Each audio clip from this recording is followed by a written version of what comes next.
क्योंकि वेदों में दोनों बातें कही गई, भेद भी कहा गया और अभेद भी कहा गया, इसीलिए दोनों मत आज भी चलते हैं। कुछ लोग कहते हैं कि जीव ब्रह्म में कोई भेद नहीं है, और कुछ वैदिक मंत्र ये कहते हैं कि जीव और ब्रह्म में भेद है और दोनों वेद के ही वाक्य हैं। ऐसी स्थिति में क्या निर्णय किया जाए? तो रामानुज स्वामी ने कहा भगवान से ही पूछा जाए। बोले ये पूछ लीजिए कि जीव और ब्रह्म में भेद है कि नहीं, और तीसरा प्रश्न ये पूछ लीजिए कि भगवान की प्राप्ति का, मोक्ष की प्राप्ति का सर्वश्रेष्ठ साधन क्या है। और चौथा प्रश्न भगवान से आप ये पूछ लीजिए कि जो शास्त्रों में ये कहा गया कि अंतिम समय में जो व्यक्ति भगवान का स्मरण करता है उसी को भगवत प्राप्ति होती है, जन्म जन्म मुनि जतन कराही अंतराम कहे आवत नाही, तो अंतिम समय में भगवान की स्मृति क्या अनिवार्य है? अगर अंतिम समय में भगवान का स्मरण नहीं हुआ तो क्या उस जीव को भगवान की प्राप्ति नहीं होगी? इसका समाधान मैं चाहता हूं। ये बड़े सब गंभीर प्रश्न थे रामानुज स्वामी, क्योंकि भागवत में भी सुखदेव जी ने कहा जन्म लाभ परः पुंसाम अंते नारायण स्मृति ही, जीवन का परम लाभ यही है कि अंत में भगवान नारायण की स्मृति हो। तो रामानुज स्वामी ने कहा कि यह भी आप भगवान से पूछ लीजिए कि चरम स्मृतिम च हित्वा, अंतिम समय में भगवान का स्मरण हो तब तो ठीक है, अगर नहीं हुआ तो क्या उसे गति नहीं मिलेगी? और एक प्रश्न ये पूछ लीजिए कि मैं किस महापुरुष की शरणागति करूं? मैं यामुनाचार्य जी की शरणागति करके उनसे मंत्र दीक्षा प्राप्त करना चाहता था, लेकिन उनका तो परम पद हो गया। अब मुझसे समझ में नहीं आ रहा है कि किस महापुरुष के चरण में जाकर मैं वैष्णव दीक्षा ग्रहण करूं। तो भगवान ही मुझे बतावें कि मैं किस महापुरुष का समाश्रयण करूं। इन प्रश्नों का हमें उत्तर चाहिए। तो कांची पूर्ण स्वामी ने जाकर के भगवान से पूछा, श्री वरदराज भगवान से पूछा, तो वरदराज भगवान ने इन सारे प्रश्नों का उत्तर कांची पूर्ण स्वामी को दिया। क्या उत्तर दिया? बोले तद्भावोत्तरमिदं मस्त्यहं तत्वम। पहले प्रश्न का उत्तर देते हुए वरदराज भगवान ने कहा कि रामानुज स्वामी ने जो पूछा है कि परम तत्व क्या है, बोले अहम तत्वम। भगवान ने कहा मैं ही परम तत्व हूं, और वास्तव में परब्रह्म परमात्मा परम तत्व तो भगवान है। बाकी जितने हैं बोले सब देवता हैं। देवता और परमात्मा में अंतर है। देवता उनके परिकर हैं और भगवान परब्रह्म परमात्मा सर्वनियंता जगदाधार है। भगवान ही परम तत्व है। इसीलिए गीता में भी भगवान ने स्पष्ट कह दिया कि मत्तः परतरम नान्यत् किंचिदस्ति धनंजय। अर्जुन को उपदेश करते हुए भगवान ने गीता में कहा कि मुझसे परे कोई तत्व नहीं है, मैं ही परम तत्व हूं। मत्तः परतरम नान्यत्।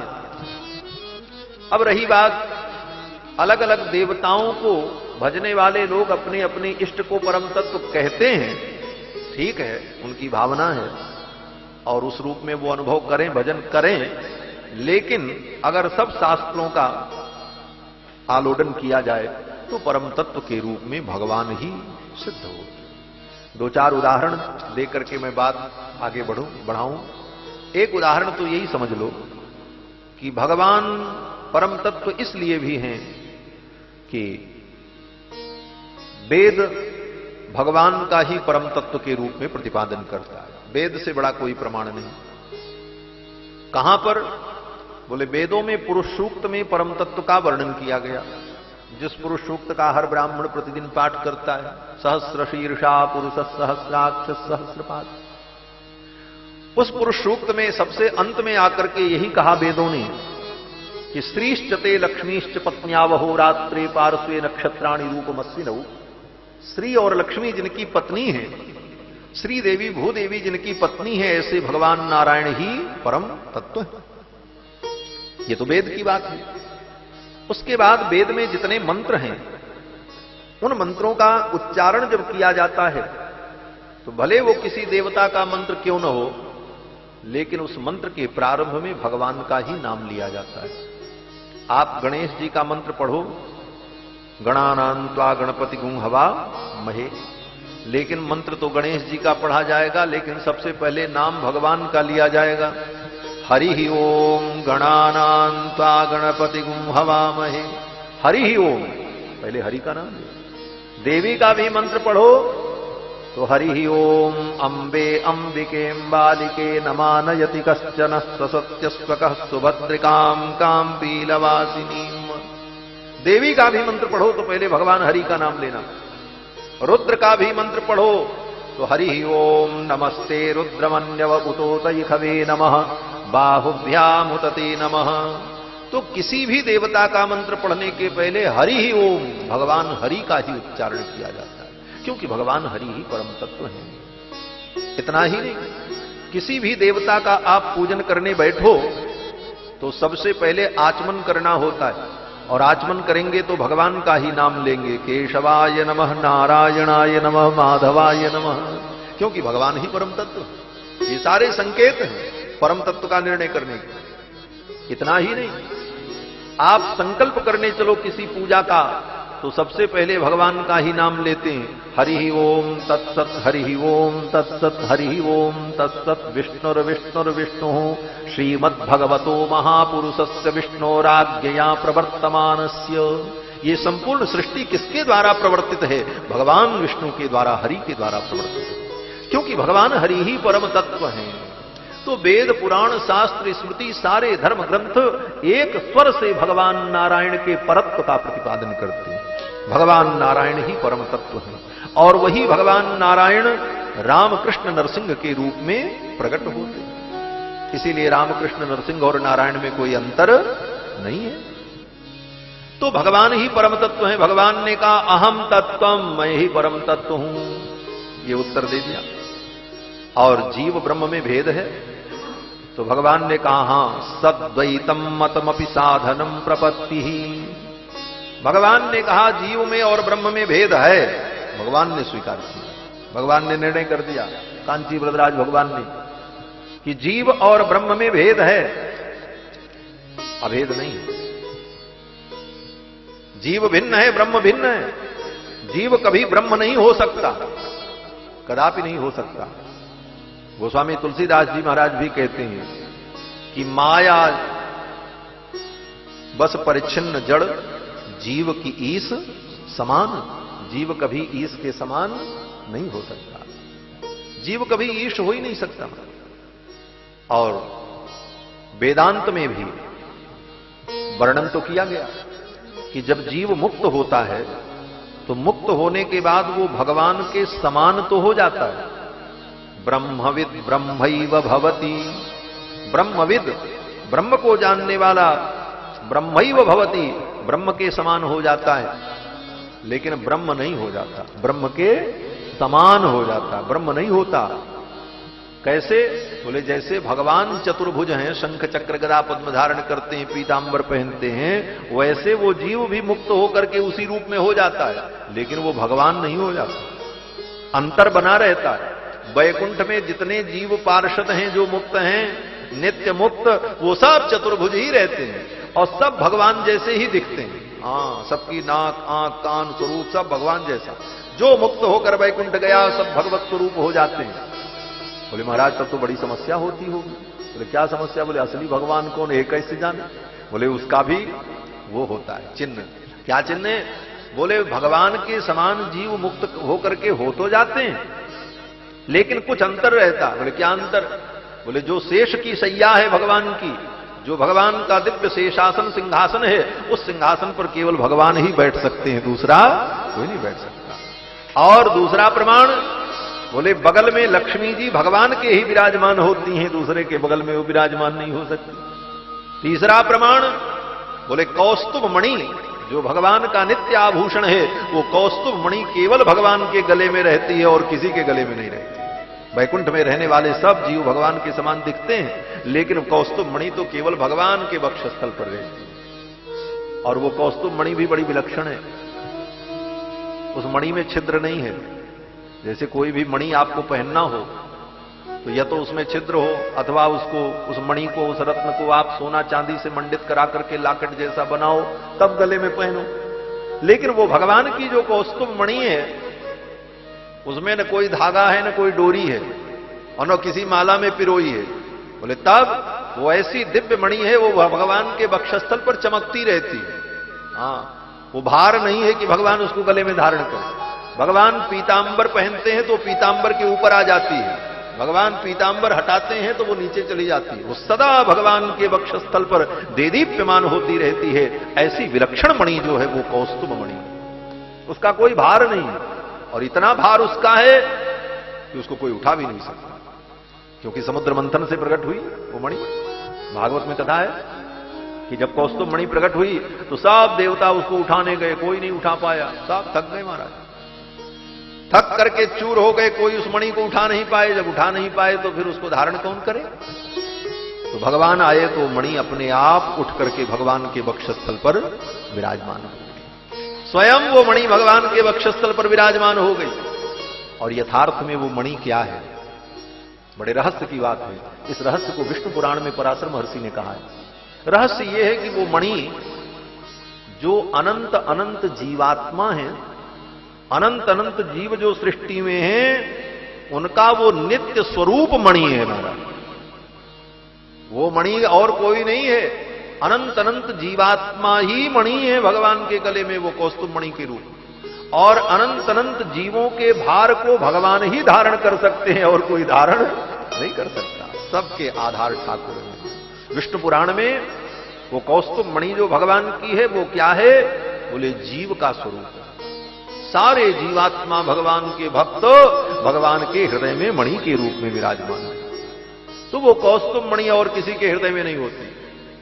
और चौथा चिन्ह बोले भृगु जी का चरण चिन्ह। भृगु जी ने जो भगवान को चरण प्रहार किया, वो चरण का चिन्ह भगवान के वक्षस्थल पर बन गया। विप्रपादाब्ज चिन्हम, गोस्वामी जी ने जो प्रार्थना की, विप्रपादाब्ज चिन्हम, ब्राह्मण का चरण चिन्ह, तो उस चरण चिन्ह को भगवान ने अपने वक्षस्थल पर धारण किया। वो भृगुलता, भृगुपाद केवल भगवान के वक्षस्थल पर होता है और किसी के वक्षस्थल पर। और क्या पहचान है?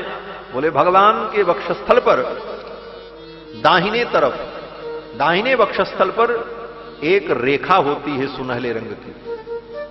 कैसी रेखा? बोले चमकती हुई स्वर्ण के समान। हिंदी में 7 जैसे लिखा जाता है, अंग्रेजी का 6 समझो, हिंदी का 7 समझो। तो वो हिंदी में जो 7 लिखा जाता उसी प्रकार से ऐसी घूमी हुई एक रेखा बनी रहती है दाहिने वक्षस्थल पर, और वो स्वर्ण के समान चमकती। वो क्या है? बोले उसको श्रीवत्स चिन्ह कहते हैं। वो श्रीवत्स चिन्ह है। भगवती महालक्ष्मी उस चिन्ह के रूप में भगवान के हृदय में बैठी रहती है। तद वक्षस्थल नित्यवास रसिकाम तच्छांति संवर्धिनी पद्मालंकृत पाणि पल्लव युगाम पद्मासनस्थाम श्रियम वात्सल्यादि गुणोज्वलाम भगवतीम वंदे जगन्मातरम।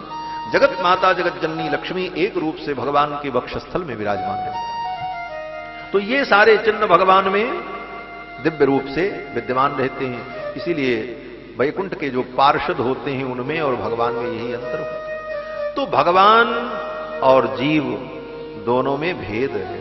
सद्वैतम मतमपि, भगवान कहते हैं जीव कभी ब्रह्म नहीं होता। और वेदांत ब्रह्म सूत्र में भी वेद व्यास जी ने अंत में लिखा कि मुक्त होने के बाद जीव भगवान के समान तो हो जाते हैं, अनावृत्ति शब्दात अनावृत्ति शब्दात, फिर उन्हें संसार में कभी आना नहीं पड़ता। लेकिन भगवान के समान होने पर भी भगवान का जो काम है वो काम जीव नहीं करते। बोले क्या काम? बोले जगत व्यापार वर्जम। वेद व्यास जी सूत्र लिख रहे हैं, जगत व्यापार वर्जम।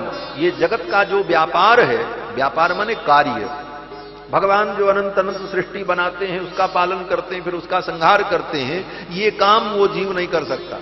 मुक्त होकर के वैकुंठ जाएगा, भगवान के समान ही रहेगा, भगवान के समान दिखेगा, लेकिन ये काम वो नहीं कर सकता। ये सोचे कि हम भगवान के समान हो गए, हम भी सृष्टि करें, पालन करें, संहार करें, बोले ये कार्य उसका नहीं होता, ये कार्य तो भगवान का ही होता। तो इन सारे कारणों से जीव और ब्रह्म में भेद है। भगवान ने कहा जीव और ब्रह्म में भेद है। और तीसरा प्रश्न, भगवान की प्राप्ति का साधन क्या है? तो भगवान ने स्वयं कहा कि मेरी प्राप्ति का सर्वश्रेष्ठ साधन प्रपत्ति है। सर्वश्रेष्ठ साधन प्रपत्ति है। सर्वधर्मान परित्यज्य सर्व कामाश्च साक्षरान लोक विक्रांत चरणौ शरणम ते ब्रजम विभो। भगवान कहते हैं सब कामनाओं को छोड़ करके जीव मेरी शरणागति कर ले, यही मेरी प्राप्ति का सर्वोत्तम साधन है। ज्ञान भी साधन है, भक्ति भी साधन है, उपासना भी साधन है, कर्म भी साधन है, लेकिन इन साधनों से श्रेष्ठ साधन शरणागति है। शरणागति को ही प्रपत्ति कहते हैं। इसीलिए गीता में भगवान ने अर्जुन को कर्म का उपदेश किया, ज्ञान का उपदेश किया, भक्ति योग बताया। सब बताने के बाद भी अर्जुन का मोह भंग नहीं हुआ। तब अर्जुन ने कहा, महाराज आपने सब तो सुना दिया, लेकिन अभी तक मेरे पल्ले कुछ नहीं पड़ा। मैं क्या करूं, ये निर्णय नहीं कर पा रहा हूं। कौन सा साधन अपनाऊं कि निश्चित रूप से मेरा कल्याण हो, कर्म बंधन से मैं मुक्त हो जाऊं, संसार के इन सारे कर्मों को करते हुए भी कर्म का कोई बंधन न हो। तब भगवान ने कहा, अर्जुन अभी तक तो मैंने तुमको जो बताया वो गोपनीय था, लेकिन अब परम गोपनीय तत्व जो है, परम गोपनीय ज्ञान है, वो मैं तुमको बताने जा रहा हूं। गीता के 18वें अध्याय में भगवान कहते हैं कि गुह्यात् गुह्यतमं भूयः शृणु मे परमं वचः। गुह्य से गुह्य तत्व जो है वो मैं तुमको अब बताने जा रहा हूं। गुह्यात् गुह्यतमं भूयः शृणु मे परमं वचः। अर्जुन ने कहा, प्रभु वो क्या वचन है आपका? तो भगवान कहते हैं, मन्मना भव मद भक्तो मदयाजी माम नमस्कुरु। अपना मन मेरे में लगा करके मेरा यजन करो और सभी साधनों का भरोसा छोड़ दो। जितने साधन तुम कल्याण के लिए मान रहे हो कि कर्म से, भक्ति से, ज्ञान से, यज्ञ से, तप से, समाधि से तुम मुझे प्राप्त कर लोगे, कर्म बंधन से मुक्त हो जाओगे, उन सारे साधनों का भरोसा छोड़ करके सर्वधर्मान परित्यज्य माम एकम शरणम ब्रज। सब धर्मों को छोड़ करके मात्र मेरी शरण में तुम चले आओ। सर्वधर्मान परित्यज्य माम एकम शरणम ब्रज अहम त्वा सर्व पापेभ्यो मोक्षयिष्यामि मा शुचः। मैं तुमको समस्त पापों से मुक्त कर दूंगा, मा शुचः तुम चिंता मत करो। तुम अपने साधन से स्वयं पाप मुक्त नहीं हो सकते,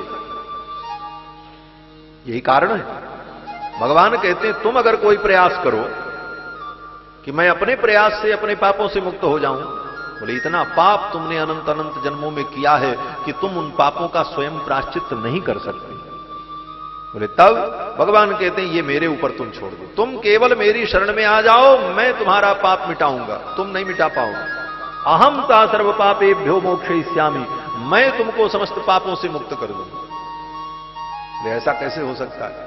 बोले सीधा हिसाब है, किसी व्यक्ति ने बहुत अपराध किया, कहीं भी गया अपराध से मुक्त नहीं हो पाया, साधारण न्यायालय ने उसको सजा सुना दी, हाई कोर्ट में गया, बोले वहां भी उसको मुक्ति नहीं मिली, वहां भी उसकी सजा सिद्ध हो गई, सुप्रीम कोर्ट गया, वहां भी उसकी सजा सिद्ध हो गई। बोले तब बोले अब कोई साधन नहीं बचा कि वो पाप से मुक्त हो।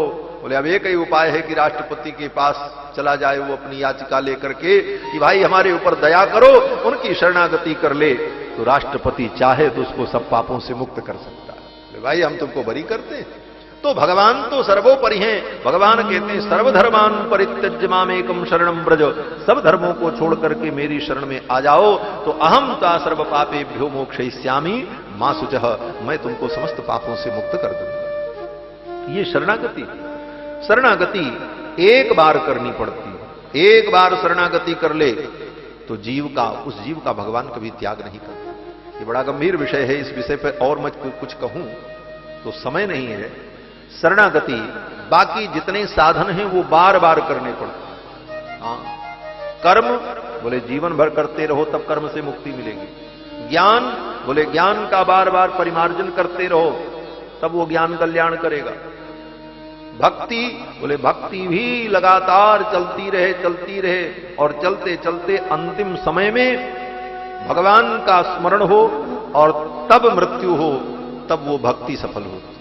इसीलिए भक्ति में अंतिम स्मृति की आवश्यकता है। लेकिन शरणागति बोले शरणागति में अंतिम स्मृति की आवश्यकता नहीं होती। एक बार जीव ने अगर शरणागति कर ली, ज्ञानात अथवा ज्ञानात कृतमात्म निवेदनम, अज्ञानात अथवा ज्ञानात कृतमात्म निवेदनम, अज्ञान से अथवा ज्ञान से किसी भी प्रकार से अगर जीव ने एक बार भगवान की शरणागति कर ली तो एक बार की गई प्रपत्ति उसके मोक्ष पर्यंत साधन बनती है। भगवान कहते हैं साधनम प्रपत्ति ही। भगवान ने कांचीपूर्ण स्वामी जी को कहा कि रामानुज स्वामी से कह देना कि मेरी शरणागति ही सबसे बड़ा साधन, इससे बड़ा कोई साधन ही नहीं।